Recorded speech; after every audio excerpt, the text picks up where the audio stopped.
Welcome to Tenuous Connection, Part 6. In this Tenuous Connection, I will be exploring how Jimmy Carter could be seen as the best president from a deontological perspective. What is deontology? The word derives from the Greek word deon, which means duty, and logia, which means study. Deontology focuses on moral choices and assesses how we should act and which choices are required, forbidden, or permitted. Deontology stresses that the morality of an action should be determined on whether that action and the intentions which underpin that action is moral. By contrast, consequentialism argues that only the consequences of the action matter. Immanuel Kant argued this in his book On the Groundwork for the Metaphysics of Morals. In this book, Kant argued that a person who does the right thing for the right reason has a good will. The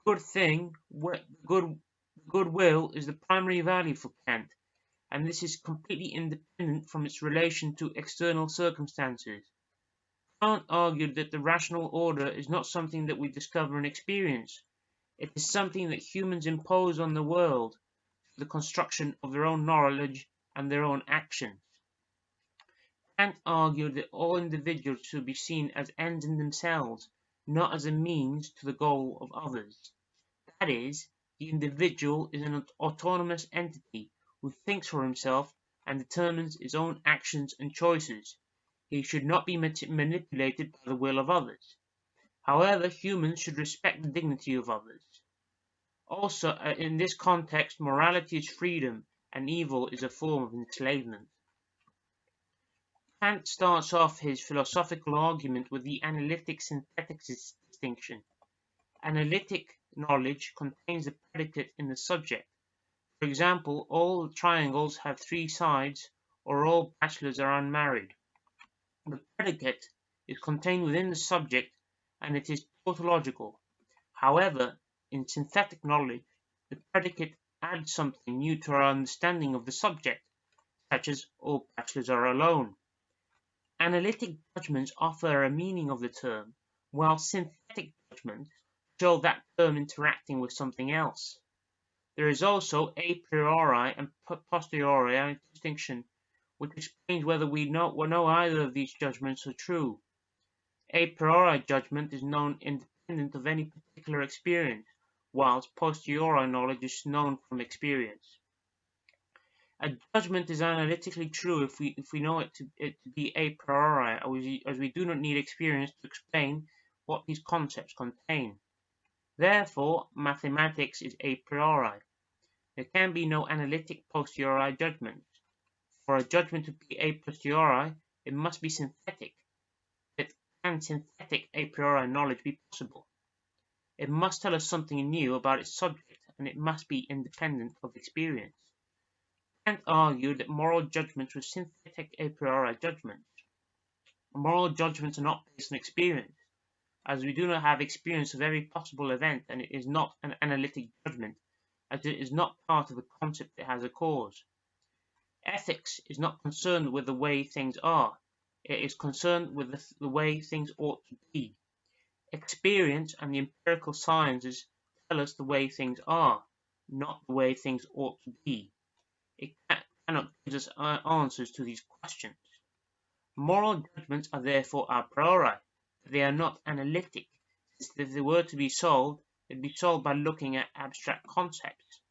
This is why Kant says that the metaphysics of morals are synthetic a priori. Kant argues that morality follows universal laws, and Kant calls this the categorical imperative. This categorical imperative says that our actions should have the form of moral conduct, and they should be derived from universal principles. Every time we act, the reasons why we act should be made by universal principles. Kant stated the following in his book: I ought never to act in such a way that could I also will that my maxim should become a universal law. However, not every action is done following a universal principle.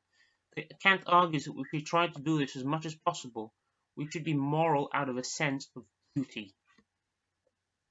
I will argue that Jimmy Carter is the best president in the history of the United States, if we were to follow this metric. Indeed, he won the 1976 presidential election partly because voters thought that he was more honest than Gerald Ford, who was tarnished by power and had not pardoned Richard Nixon. Voters still associated Ford with the duplicity and venality of the Nixon administration, even though he had no involvement in Watergate. Indeed, Kant argued that lying in all cases was immoral as it involved deceiving others. Jimmy Carter came into the presidency with a different foreign policy. The United States, of course, was renowned for abusing human rights in Vietnam and for propping up military dictatorships around the world.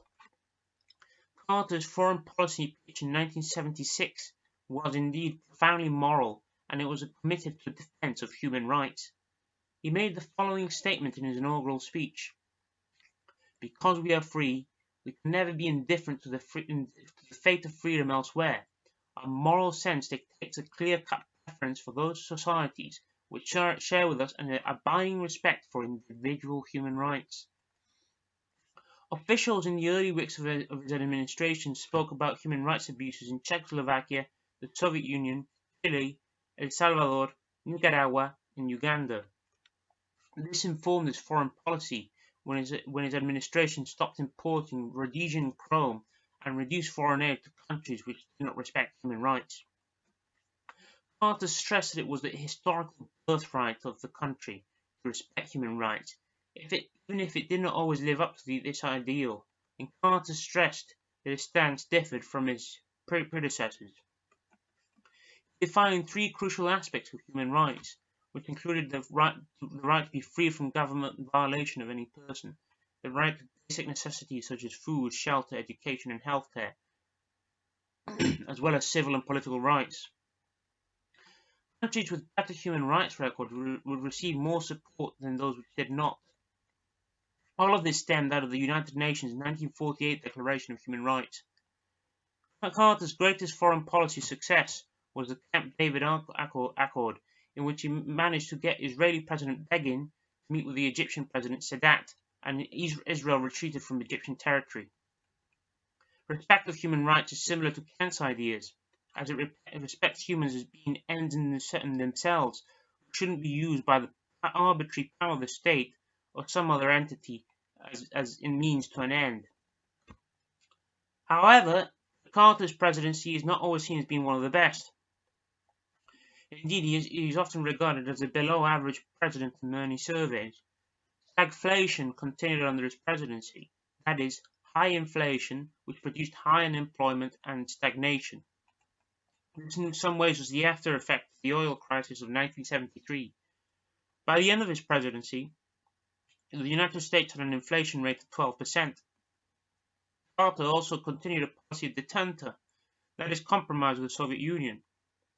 But this came to pieces when the Soviet Union invaded Afghanistan.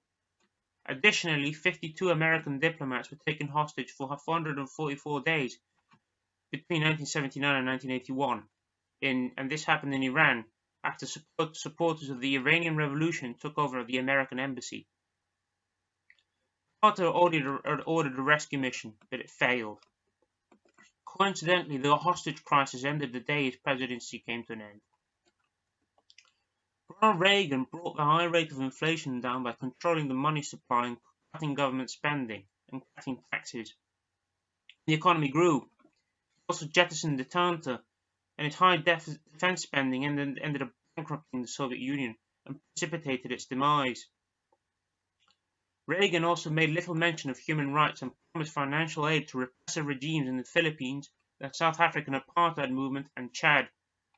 He supported guerrilla movements opposing governments linked to the Soviet Union in places such as Nicaragua, Afghanistan, and Afghanistan. From a consequentialist perspective, it could be said that Reagan's presidency was more successful than Carter's. The economic problems of the 1970s had ended, even if this meant heightened inequality, tax cuts, spending cuts, increased crime, increased poverty, and financial deregulation.